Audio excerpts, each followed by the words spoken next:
بعد میں پانی تو پی سکتے ہیں. حضور صلی اللہ علیہ وسلم نے آ کر پوچھا کہ پانی کس نے پیا ہے. یہ تسامح ہے. کیوں؟ اس لیے کہ حضرت حسن بصری رحمۃ اللہ علیہ 21 ہجری کو پیدا ہوئے ہیں. حضور صلی اللہ علیہ وسلم دنیا سے تشریف لے گئے تھے 11 سال ہو چکے تھے. تو اب 11 سال ہو چکے ہیں, تو اب ان کے پیالے کا پانی پڑا ہوا ہے, تو آپ نے پی لیا ہے, اور حضور آ کے پوچھتے ہیں پانی کس نے پیا. تو یہ تسامح ہو گیا. اور یہ سارے لوگوں نے, اکثر لوگوں نے اس کو واقعے کو لکھا ہے, اور ساتھ ہی نیچے لکھتے ہیں کہ حضرت عمر نے ان کا نام رکھا. اب یہ بات سمجھ میں نہیں آتی. تو پہلا تسامح, آپ 21 ہجری میں پیدا ہوئے. ہاں, حضور کے پیے ہوئے جن پیالوں سے آپ نے پانی پیا تھا ان پیالوں سے پیا ہوگا, یہ بعید نہیں ہے. لیکن یہ کہنا کہ حضور آئے اور آ کر پوچھا کہ میرا پانی کون پی گیا ہے, یہاں تسامح ہے. دوسرے تسامح, بشر حافی نے خط لکھا. اب یا تو رائٹر سے غلطی ہوگی نام کی, اور اگر نام یہی ہے تو پھر تسامح ہے. کہتے ہیں کہ بشر حافی رحمۃ اللہ علیہ نے خط لکھا کہ میں آپ کے ساتھ حج کرنا چاہتا ہوں. تو آپ نے معذرت کر لی, فرمایا کہ نہیں, میرے ساتھ تم حج کرنے مت جاؤ. یہ تسامح اس لیے ہے کہ حسن بصری رحمۃ اللہ علیہ کا وصال ہوا ہے 731 عیسوی کو, جس کی اس وقت 2013 جا رہی ہے. 731 عیسوی میں ہوا ہے.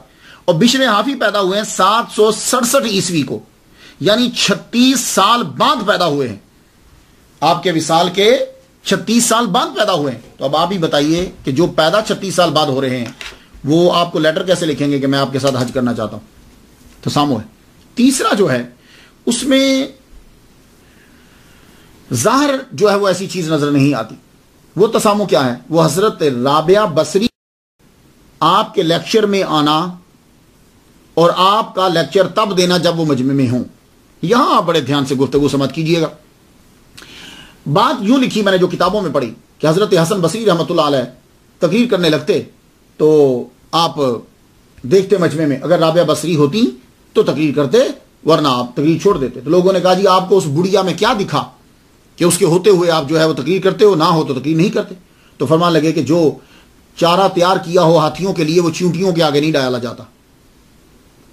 اب یہاں ذرا ذہن میں کیجئے کہ حضرت امام حسن بصری رحمۃ اللہ علیہ کا وصال ہو گیا 110 ہجری میں.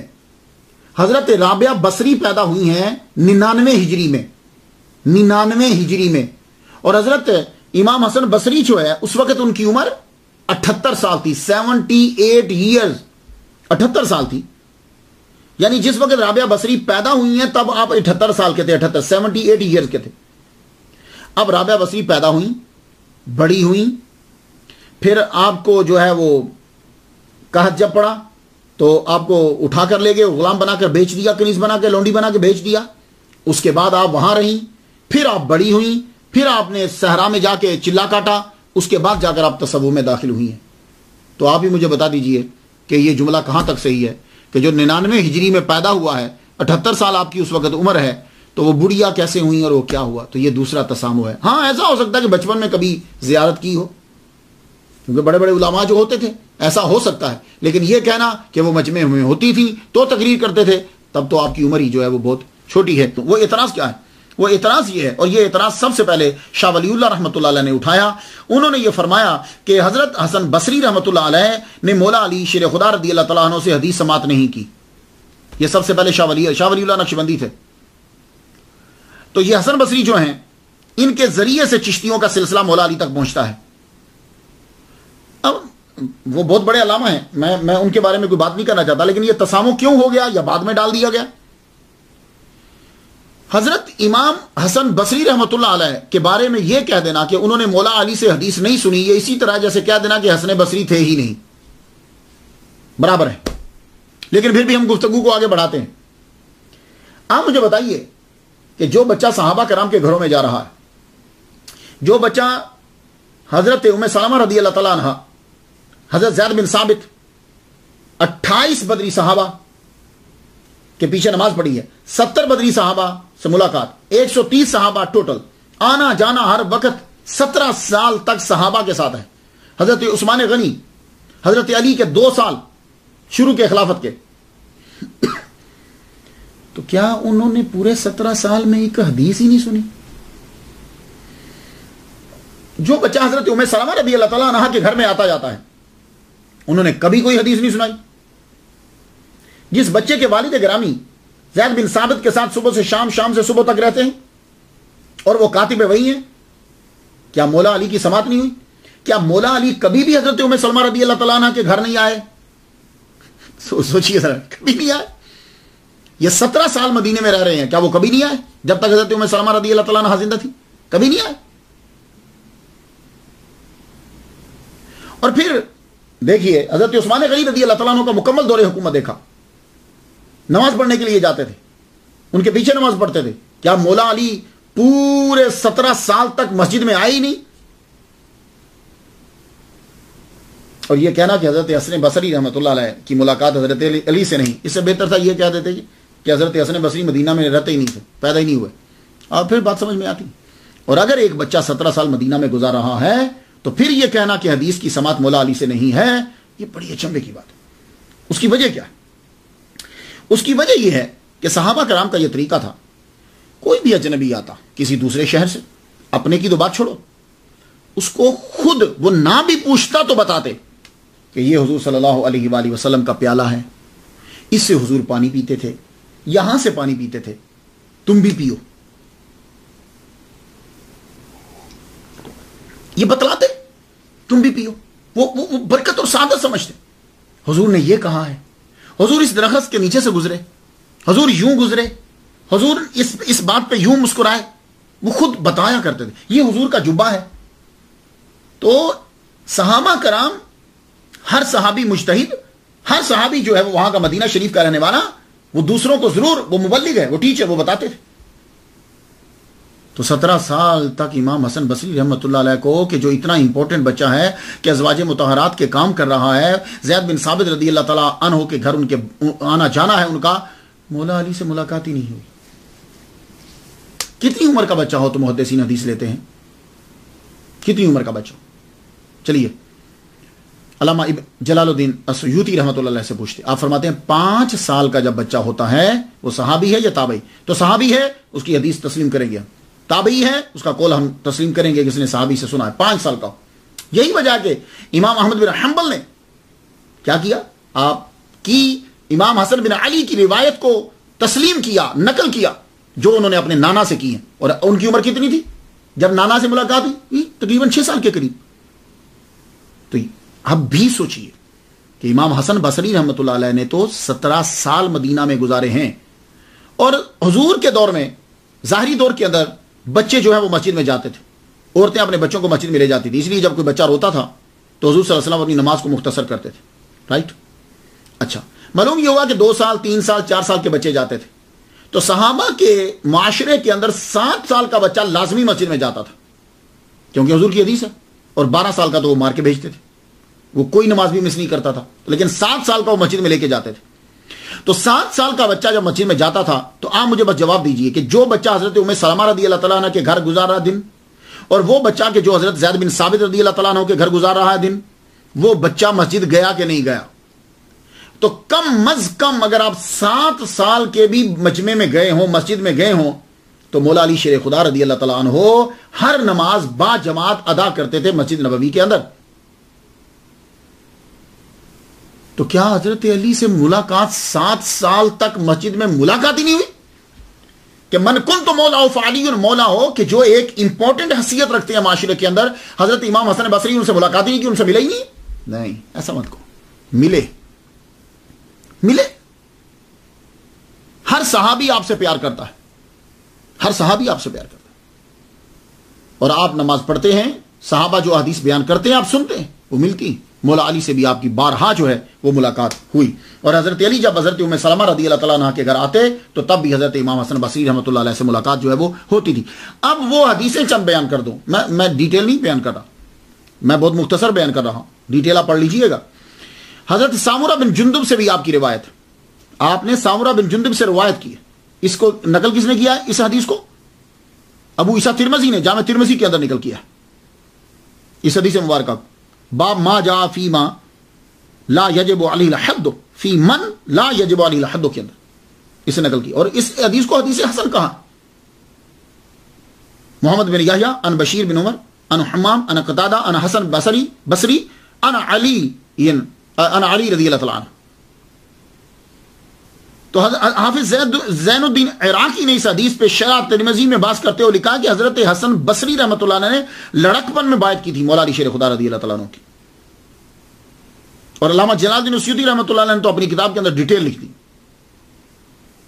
علامہ ضیاء المقدسی نے اپنی کتاب المختارہ کے اندر تحریر کیا کہ خواجہ حسن بصری رحمۃ اللہ نے حضرت علی سے احادیث سنی ہیں، اور کہتے ہیں کہ اگر کوئی اعتراض کرے تو اسے کہہ دینا کہ علامہ ابن حجر اسقلانی رحمۃ اللہ علیہ جیسے محدث نے اس کو صحیح کہا. 28 بدری صحابہ کے پیچھے آپ نے نماز پڑھی. امام بخاری تاریخ صغیر میں روایت کرتے ہیں کہ ہم سے محمد نے، ان سے عمر بن علی نے، ان سے عبد الصمد نے، ان سے خالد نے، ان سے حسن بصری نے روایت کیا کہ میں نے 28 بدری صحابہ کے پیچھے نماز ادا کی ہے. میں اور آپ لوگ تو نماز پڑھنے کے بعد کوئی نہ کوئی حدیث بیان کریں. میں ہوں ماشاءاللہ، ابھی میں نے حال ہی میں پورا قرآن مجید زبانی ترجمے کے ساتھ ختم کیا. عشاء کی نماز کے بعد میں پڑھتا ہوں، حدیث بیان کرتا ہوں. تو کیا صحابہ کرام نماز کے بعد کچھ بیان نہیں کرتے تھے؟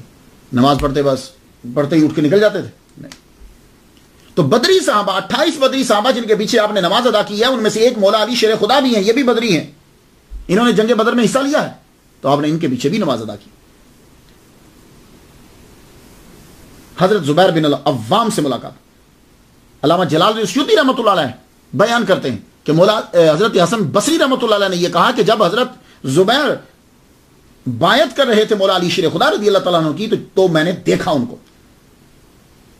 تو جب مولا علی کی بیعت ہو رہی تھی تو مولا علی چپ تھے کہ کوئی حدیث بیان ہی نہیں کی، کوئی بات ہی نہیں کی.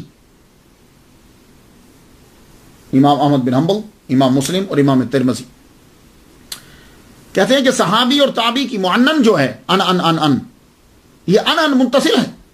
اگر وہ صحابی اور تابعی ایک شہر میں ہیں اور ملاقات ممکن ہے، ایک زمانہ ایک شہر، تو ان کی متصل ہے. کیوں یہ ہو نہیں سکتا کہ تابعی ایک شہر میں رہتا ہے اور اسی شہر میں صحابی بھی ہے تو وہ ان سے ملنے نہ جائے. تو جب ایک عام آدمی صحابی کو ضرور ملنے کے لیے جائے گا تو حضرت حسن بصری رحمۃ اللہ علیہ مولا علی سے ملے ہی نہیں، ہرگز نہیں ہے.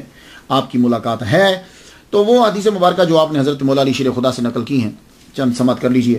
ترمذی شریف کتاب الحدود جلد 34 صفحہ 32 پہ ہے، نسائی شریف جلد 34 صفحہ 324 پہ ہے، امام احمد بن حنبل جلد اول مسند امام احمد بن حنبل جلد پہلی صفحہ 118 پہ ہے. محمد بن یحییٰ ان حمام ان قتادہ ان حسن بصری ان علی علیہ السلام. یہ حدیث جو ہے ان رسول اللہ صلی اللہ علیہ وسلم رفع القلم عن ثلاثۃ، قلم اٹھا لی گئی 3 سے، ان النائم حتی یستیقظ، ان الصبی حتی یشبع، وعن المعتوہ حتی یعقل. یہ حدیث حسن بصری رحمۃ اللہ مولا علی سے نقل کی. امام بائحقی نے سنن الکبریٰ جلد 8ویں صفحہ 265 کے اندر حدیث بیان کی، یہی حدیث لکھی. نسائی شریف کتاب الزکات علی بن حجر ان یزید بن ہارون ان حمید ان حسن بصری رحمۃ اللہ علیہ، اور وہ روایت کرتے ہیں مولا علی شیر خدا سے. وہ حدیث جو مولا علی شیر خدا رضی اللہ تعالیٰ عنہ کوفہ میں تقریر فرما رہے تھے کہ اللہ تعالیٰ نے تمہاری دولت کو جب بڑھا دیا ہے تو اب فطرانہ زیادہ دیا کرو گے، اب تم ابھی بھی وہ تھوڑا ہی فطرانہ دے رہے. اسی طرح المصنف عبد الرزاق نے یہ تسلیم کیا ہے کہ حضرت حسن بصری رحمۃ اللہ علیہ نے سماعت کی ہے مولا علی سے. المصنف کتاب کا نام ہے اور عبد الرزاق یہ امام بخاری کے استاد ہیں. وہ حدیث انہوں نے نقل کی ہے المصنف جلد 34 صفحہ 210 پہ. وہ افطر الحاجم والمحجوم. امام بزار نے اپنی مسند جلد 2 صفحہ 177 میں تسلیم کیا کہ حضرت حسن بصری رحمۃ اللہ علیہ نے مولا علی سے سنا ہے. امام ابو یعلا نے خواجہ حسن بصری کی سماعت جو ہے حضرت علی سے تسلیم کی. امام جعفر طبری نے جامع البیان فی تفسیر القرآن جلد 8ویں صفحہ 183 پہ تسلیم کیا. امام طحاوی نے تسلیم کیا کتاب الرحم کے اندر ایک حدیث بیان کی. امام دارقطنی نے اپنی سنن کتاب زکات الفطر جلد 2 صفحہ 152 کے اندر حدیث بیان کر کے تسلیم کیا ہے کہ سماعت ہے. خطیب بغدادی نے تاریخ بغداد میں تسلیم کیا کہ حضرت حسن بصری رحمۃ اللہ علیہ کی سماعت ہے. حضرت حسن بصری رحمۃ اللہ علیہ کی جو حدیث مبارکہ وہ مولا علی سے جو ہے کفنت النبی صلی اللہ علیہ وسلم فی قمیص ابیض، یہ روایت کر کے تسلیم کی. تو آپ لوگ اگر دیکھنا چاہو ڈیٹیل تو یہ کتاب ذرا دیکھیے. اس کتاب کے اندر بہت خوبصورت یہ کتاب ہے، فخر الحسن کا ترجمہ حدیث حسن خواجہ فخر الدین دہلوی. یہ رسالہ اس وقت لکھا گیا جب حضرت شاہ ولی اللہ نے کول جمیل میں تحریر کیا کہ حضرت حسن بصری رحمۃ اللہ علیہ نے سماعت نہیں کی. یہ 250 سال پرانا رسالہ ہے اور اسی سے ہی سارے لوگوں نے چرا کے آگے پھر لکھا، بہت ڈیٹیل سے لکھا. اب عربی میں اب اردو میں بھی اس کا ترجمہ جو ہے وہ مل جاتا ہے. یہ سلیمانی ٹرسٹ کراچی نے جو ہے وہ اس کو چھاپا ہے. تو خواتین و حضرات، حضرت حسن بصری رحمۃ اللہ کی ملاقات مولا علی شیر خدا سے ہے. دنیا میں جو آدمی آتا ہے پھر اس کو جانا بھی ہوتا ہے. روزے سے رہتے تھے، نماز پڑھتے، قرآن مجید کی تلاوت ہوتی، اللہ تعالیٰ کی بارگاہ میں روتے رہتے تھے. رات پوری گزر جاتی روتے روتے روتے روتے، داڑھی مبارک آپ کی تر ہو جاتی، دامن تر ہو جاتا بعض کو. اور میں عرض یہ کرنا چاہوں گا کہ جب آپ کرامتیں بیان کرنے لگے تو پلیز ایسی بیان کیا کریں کہ جس کو اگلا آدمی، آج کے دور کے لوگ جو ہیں وہ سن سکیں. ہم لوگ کرامتیں بیان کرتے ہیں تو اسی طرح ہمیں توجہ دینی پڑے گی کرامتوں کی. ایک جگہ میں کرامت پڑھ رہا ہوں، اب آپ بتائیے کہ یہ بات آپ سمجھا سکیں گے کسی کو کہ حضرت امام حسن بصری رحمۃ اللہ اتنا روئے اتنا روئے اتنا روئے، پوری چھت بھر گئی.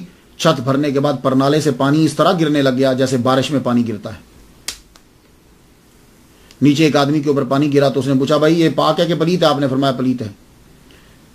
یہ تو ٹھیک ہے کہ داڑھی بھی تر ہو جائے تو بڑی بات ہے، چہرہ بھی تر ہو جائے تو بڑی بات ہے، اس کے بعد دامن تر ہو جائے بڑی بات ہے. اب یہ کہنا کہ پوری چھت تر ہو گئی، اس کے بعد پرنالے سے پانی گرنے لگ گیا اور وہ پانی نیچے جا کے گرا آپ کے آنسوؤں کا، اور وہ بھی صرف ایک رات روئے. تو ایسی کرامت ایسی بیان کرنی ہے کہ لوگ جو ہیں اسے تسلیم کریں. تو آپ روئے، آپ کی داڑھی مبارک تر ہو گئی، تر ہو جاتی تھی، ساری رات عبادت کرتے رہتے، اور آپ مسجد، اکثر وقت آپ کا مسجد کے اندر ہی گزر جاتا تھا. آخری جو آپ کے اوقات جو ہیں مسجد کے اندر ہی، اور آپ سے صرف انسان ہی پڑھنے نہیں آتے تھے، جن بھی آپ سے پڑھنے کے لیے آتے. ایک آدمی صبح تہجد کی نماز ادا کرنے کے لیے گیا تو دیکھ رہا کہ مسجد میں دعا مانگی جا رہی ہے اور آمین آمین کی آواز آ رہی ہے اور ذکر ہو رہا ہے. جب دروازہ کھلا اندر گئے تو دیکھا کوئی بھی نہیں تھا. انہیں معلوم ہو گیا کہ واقعی امام حسن بصری رحمۃ اللہ علیہ کے پاس جن بھی پڑھنے کے لیے آتے. اللہ تعالیٰ نے آپ کو بڑا ملکہ عطا فرمائے. ساری زندگی خدا تعالیٰ کی بارگاہ میں استغفار کرتے رہے، اللہ کا خوف ہر وقت آپ کے رہتا، ہنستے نہیں تھے. لیکن جب آپ کی روح کف انصری سے پرواز کرنے لگی تو اس وقت آپ ہنسے، مسکرائے، کہنے لگے کون سا گناہ؟ یہ بات بڑی مشہور ہے آپ کی، کون سا گناہ؟ تو اس وقت تو کوئی پوچھ نہیں سکا. خواب نبوت کا حصہ ہے، یہ بات یاد رکھیے. نبوت کا حصہ کا مطلب نہیں ہے کہ جس کو خواب آتے ہیں وہ نبی بن گیا ہے. یعنی جو نبی تھے ان کو جو چیزیں آتی تھیں ان میں سے ایک خواب بھی ہے، اور وہ خواب ابھی تک ہمارے پاس باقی ہے. اللہ تعالیٰ اس کے ذریعے سے ہمیں کچھ بات بتا دیتا ہے. پوچھا حضور آپ کیوں مسکرائے تھے؟ کہنے لگے ملک الموت جب آئے میری روح نکالی، انہوں نے بتلایا کہ سب کلیئر ہے. پروردگار عالم نے فرمایا ایک گناہ اس کا باقی ہے، ذرا دیکھو. تو میں مسکرا پڑا، اس کی رحمت کو دیکھتے ہوئے مسکرا پڑا. مالک کون سا گناہ؟ بس تب میں مسکرا پڑا، کون سا گناہ؟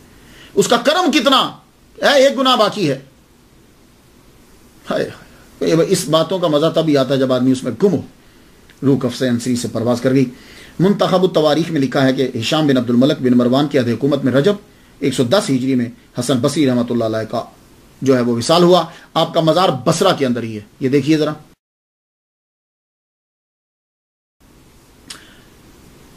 بہت پرانا ہے، دروازے کی حالت دیکھ کر لگتا ہے کہ آدمی توجہ کم ہی دیتے ہیں. دیکھ رہے ہیں آپ، بہت پرانا ہے. رستے بھی جو ہیں وہ بڑے عجیب سا ہیں، اور مزار بھی جو ہے وہ پرانے اسٹائل کا اور پرانا بنا ہوا ہے. لیکن اللہ کی رحمتیں تو ہر وقت پڑ رہی ہیں. خدا تعالیٰ ان کے صدقے سے ہم پر رحمت نازل فرمائے. اجازت دیجیے، وآخر دعوانا الحمدللہ رب العالمین.